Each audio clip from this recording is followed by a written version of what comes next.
We will talk about septoplasty, instruments of septoplasty.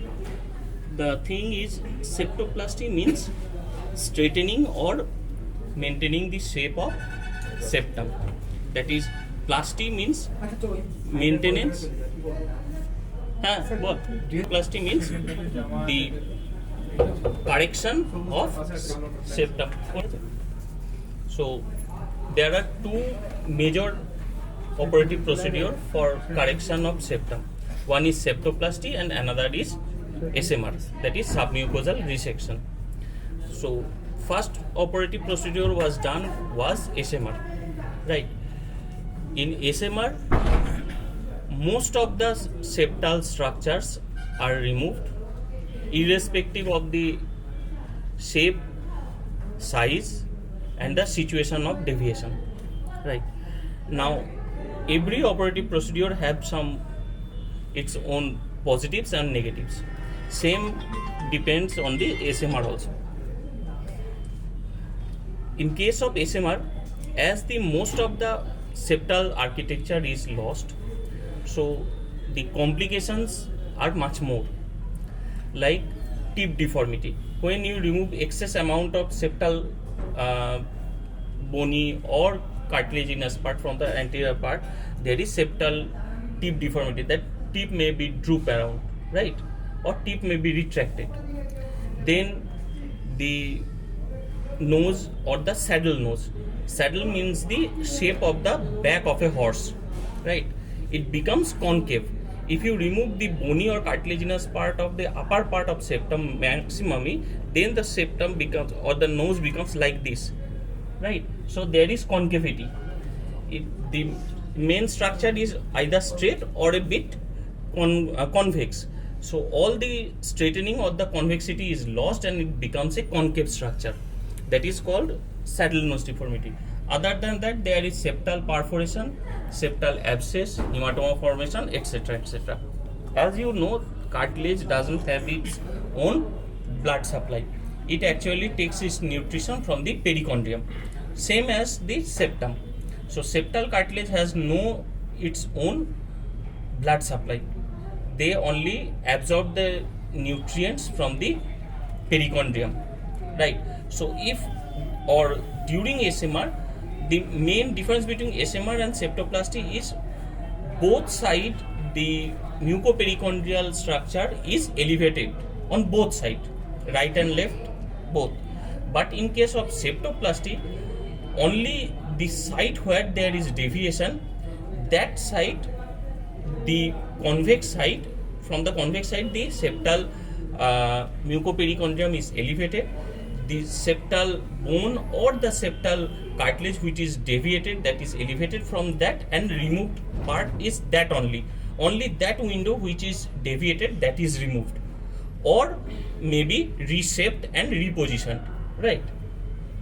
So the main differences between these two are these, and the complications of septal perforation, abscess formation, destruction of architecture, these are much more less in case of septoplasty, because septoplasty is a more conservative operative procedure rather than the SMR, in which the most of the cartilage and most of the bone is removed, right? So the instruments used are much more same. Some of the instruments are here. One is this one. This is Killian's nasal dressing forceps. There is another one, that is Hartmann. What is the difference between two? In case of Hartmann, if you see, the end of this one is more or less tapering or straight. But in case of Hartmann, this end will be a heart-shaped or olive-shaped. Simply heart for heart to remember easily. If the end becomes heart-shaped, then it is called Hartmann. And if it is tapered or the straight, then it is Killian's, right? This is nasal dressing forceps, nasal packing forceps, whatever you can make tell, right? And the always use are in both diagnostic and therapeutic. For diagnostic, endoscopic examination, nasal speculum examination, nasal examination. In these cases, this one is used. And therapeutic is where when there is a operative procedure like septoplasty, SMR, in those cases when there is foreign body in the nasal cavity, to remove that one, this one is used, right? Then this one, this is a nasal speculum. ঠিক আছে? There are two. One is Killian's long bladed, and another one is there is a thudicum nasal speculum. Thudicum where the speculum is much less short and it is present in the OPD. For OPD procedure, thudicum nasal speculum is used. But this is a Killian, not long bladed but medium bladed nasal speculum. If you press the handle, it will open up. So you introduce in closed condition, and if you open, the nasal aperture will gain and you can see or do your procedures. বোঝা গেল? কিসে use হয়? Same diagnostic therapeutic. Diagnostic is anterior rhinoscopy, examination, packing, etcetera. Therapeutic কোথায়? when there is epistaxis, to give nasal packing, anterior nasal packing, posterior nasal packing, etc. তে use হয়. এক.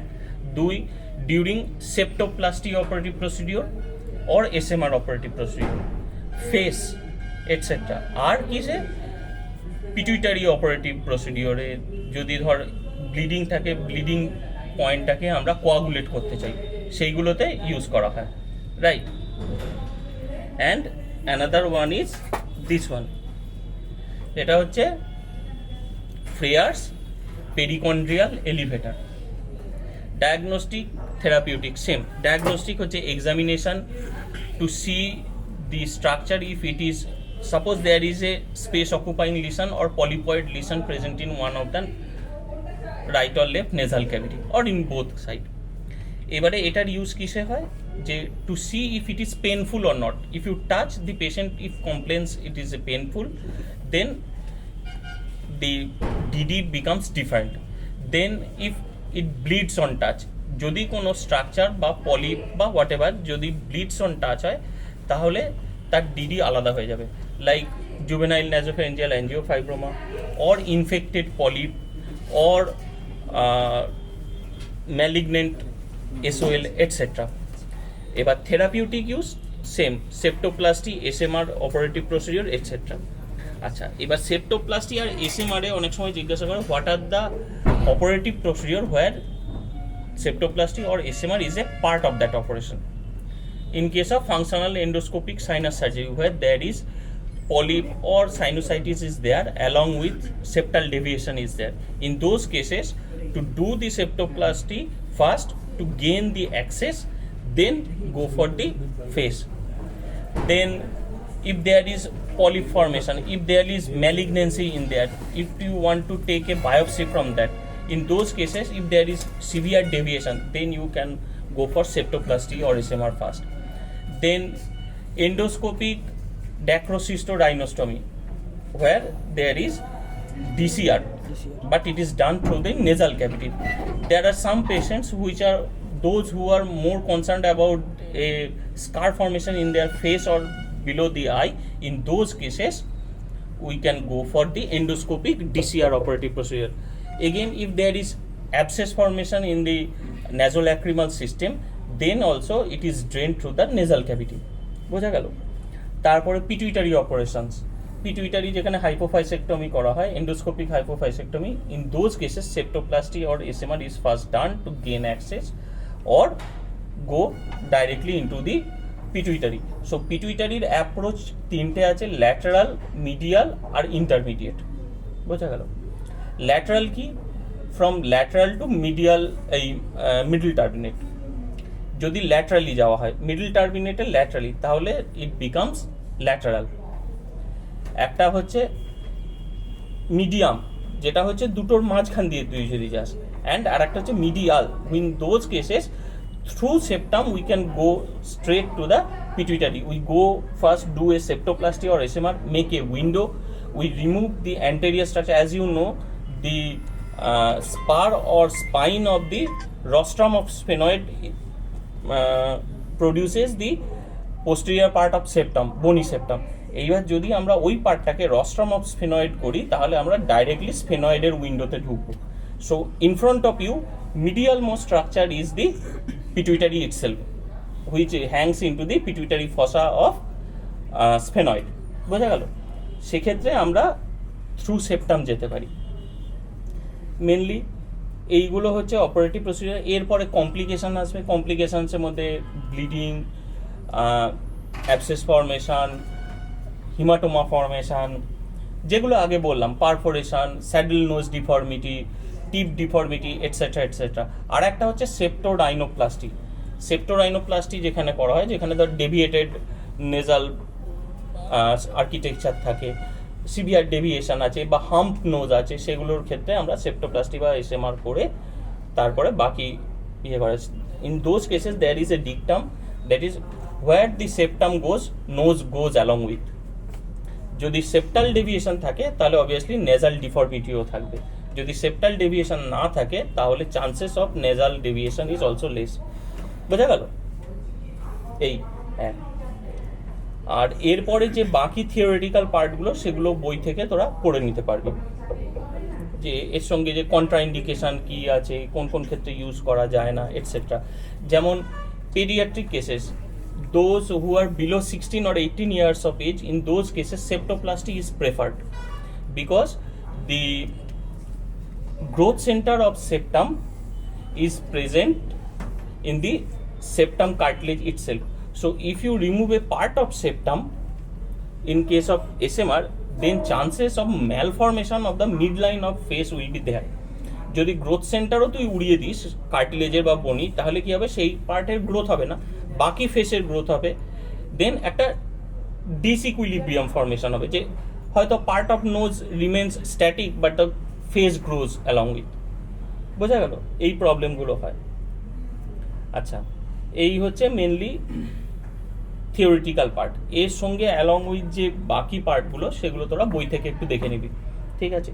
Main সেপ্টামের operative প্রসিডিওরের ক্ষেত্রে এই ইনস্ট্রুমেন্টসগুলোই দেওয়া হয়। এর সঙ্গে থুডিকাম নেজাল স্পেকুলাম একটা থাকে। হ্যাঁ হ্যাঁ, নিয়ে ম্যাস্টয়েডে মেনলি তোদের দুটো তিনটে ইনস্ট্রুমেন্ট দেওয়া হয়, তার মধ্যে এইটা একটা, ঠিক আছে? এটার নাম কি জানিস? এটার ফুল নেম হচ্ছে Mollison's self retaining haemostatic mastoid retractor. এতগুলো পয়েন্ট আছে। মলিসনস কেন? The scientist or the doctor who have invented it or produced it, then become self-retaining. Why self-retaining? As you see, if you open but if you try to close it, it remains self in that spot. এখানে যে tooth আছে তার সঙ্গে যে lock আছে তার জন্য এটা সেলফ রিটেন করে ওর structure. But if you want to close, then you have to pull that trigger, then it closes. Opens directly but it can't be closed until you pull that trigger. সেই জন্য self retaining. Why it is hemostatic? Because এই যে প্রনসগুলো আছে এটা হচ্ছে সব টিস্যুকে push করে basically apart করে, ওপেন আপ করে, সেই জন্য প্রেশার দেওয়ার জন্য হিমোস্ট্যাসিস হয়, ব্লিডিং কম হয়। আর mastoid retractor, because it is a soft tissue retractor and it is used in cases of mastoidectomy mostly, that's why its name is mastoid retractor. আচ্ছা, আর কিসে ইউজ হয়? ইউজুয়ালি এটা ইউজ হয় হচ্ছে টিম্প্যানোপ্লাস্টি, দেন ডিফারেন্ট কাইন্ডস অফ ম্যাস্টয়েডেক্টমি, আচ্ছা stapes অপারেশনসের ক্ষেত্রে, আর যদি এক্সটার্নাল অডিটরি ক্যানালে কোনো রকম ম্যালিগনেন্সি থাকে সেগুলো রিমুভের ক্ষেত্রে মেনলি ইউজ হয়। আচ্ছা, এর সঙ্গে খুব বেশি ইনস্ট্রুমেন্টের কোশ্চেন করবে না, দেন কোশ্চেন্স আসবে what is tympanoplasty, what is myringoplasty, what are the types of tympanoplasty, what is mastoidectomy, what are the types of mastoidectomy, etcetera etcetera. Main salient পয়েন্টগুলো আমি বলে দিচ্ছি। Myringoplasty is basically closure of the tympanic membrane or repairment of the tympanic membrane perforation, that is maringoplasty. আর tympanoplasty কি? টিম্প্যানোপ্লাস্টির তিনটে content আছে আর তিনটে ক্রাইটেরিয়া আছে। Number one, repairment of the tympanic membrane structure এক। সেকেন্ড হচ্ছে examination of the middle ear cleft, middle ear, mastoid, antrum etcetera, আর ইউস্টেশন টিউবের এইখানে জায়গাগুলোকে এক্সামিনেশন করা হয়, কোথাও কোনো প্যাথোলজি আছে কিনা বা কোনো অন্য কোনো প্রবলেম আছে কিনা দেখার জন্য। এটা হচ্ছে 2। 3 হচ্ছে removal of pathology from middle ear cleft. যদি মিডল ইয়ার ক্লেফটে যদি ধর পলিপ আছে, অ্যাবসেস হয়ে আছে, কোলেস্টিওটোমা আছে বা অন্য কোনো প্রবলেম আছে, সেগুলোকে removal. And 4th is basically repairment of hearing mechanism. যদি অসিকুলার ডিসকন্টিনিউটি থাকে, অসিকুলার মেনটেনেন্স করতে হবে। যদি প্যাথোলজির জন্য তোর অসিকেল ডিস্ট্রয়েড হয়ে যায়, প্যাথোলজিটাকে রিমুভ করে অসিকেলটাকে তোকে রিপেয়ার করতে হবে। আর যে টিম্প্যানিক মেমব্রেনের পারফোরেশন আছে বা কোনো প্যাথোলজি থাকলে সেটাকে, ঠিক আছে। এই 4টে হচ্ছে মেন পার্ট অফ টিম্প্যানোপ্লাস্টি। এরপরে হচ্ছে ম্যাস্টয়েডেক্টমি। ম্যাস্টয়েডেক্টমির মেন যে কোশ্চেনটা করা হয়, what is modified radical mastoidectomy and what is radical mastoidectomy. Modified radical mastoidectomy হচ্ছে removal of all the approachable mastoid air cells along with its pathology, বোঝা গেল। আর র্যাডিক্যাল ম্যাস্টয়েডেক্টমি হচ্ছে removal of all the mastoid air cells. দুটোর মধ্যে difference বোঝা যাচ্ছে? Removal of pathology and along with the approachable air cells, মানে যেটুকু তুই মোটামুটির মধ্যে পাবি প্যাথোলজি রিমুভ করার পরে সেইটুকু রিমুভ করতে হয় মডিফাইড র্যাডিক্যালে। বাট র্যাডিক্যালে all the air cells are remove. 1। 2 হচ্ছে all the middle ear structures along with the remnant of tympanic membrane is removed except the foot plate of stapes। যতগুলো অসিকেল আছে মানে ম্যালিয়াস, ইনকাস, স্টেপিসের সুপ্রাস্ট্রাকচার সব remove করা হয়, আর tympanic membrane যা আছে সেটাকে পুরোপুরি রিমুভ করা দেয় except foot plate of stapes. কেন? Foot plate of stapes remove করলে সেন্সারি নিউরাল ডেফনেস হয়ে যাবে, বোঝা গেল? কারণ ওটা ইনার ইয়ারকে ক্লোজ করে রাখে। 1। 2। 3rd হচ্ছে কোনো রকম রিপেয়ারমেন্ট অফ হেয়ারিং মেকানিজম করা হয় না, একদম ওপেন ক্যাভিটি রাখা হয়।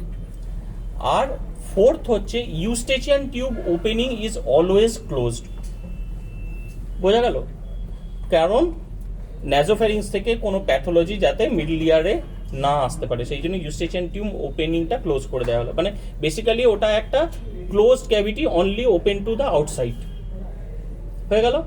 আর facial ridge and facial bridge is remove, মানে basically mastoid, air cells, middle ear cleft, এই পুরো জিনিসটা একটা সিঙ্গেল ক্যাভিটি করে রেখে দেওয়া হয়, বোঝা গেল? 4টে জিনিস, 4টে ডিফারেন্স।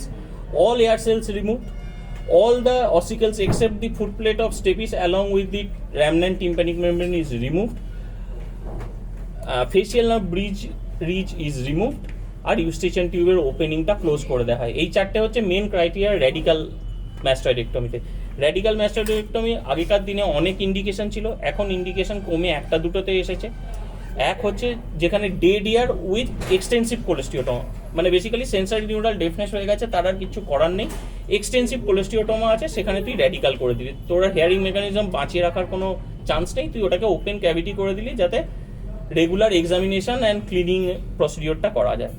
1। আর 2 হচ্ছে ম্যালিগনেন্সি। যদি ম্যালিগনেন্সি থাকে, তুই চাস না তার হেয়ারিং থাকুক বা না থাকুক, but your priority is to keep the patient alive.